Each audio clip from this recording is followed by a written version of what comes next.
ഷിജുവേട്ടാ അമ്മ സുഭാഷേട്ടനൊക്കെ പറയുന്നതിൽ കാര്യമില്ലേ? ഷിജുവേട്ടന് ഞങ്ങൾ നല്ലൊരു പെൺകുട്ടിനെ കണ്ടെത്തി തരും.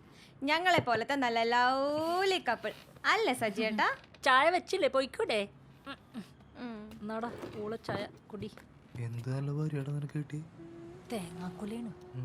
ഇവിടെ ജോലിക്ക് വന്ന് ഇവളെ പ്രേമിച്ച് കെട്ടി. That was my mistake.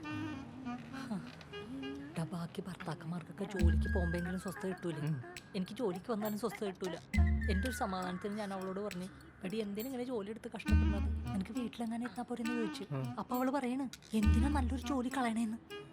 എടാ എൻ്റെ കയ്യിൽ നിന്ന് സാലറി വാങ്ങിയിട്ട് അവൾ അവളുടെ വീട്ടിലേക്ക് അയച്ചു കൊടുക്കണം. ആ പറയൂല, ഇതൊക്കെ ഒരു ട്രിക്കാ. രക്തരക്ഷസുകളാടാ, നമ്മുടെയൊക്കെ ചോര ഊറ്റി കുടിക്കാൻ പോകുന്ന രക്തരക്ഷസുകൾ. സജിയേട്ടാ ആ ഞാൻ പോവാണേ.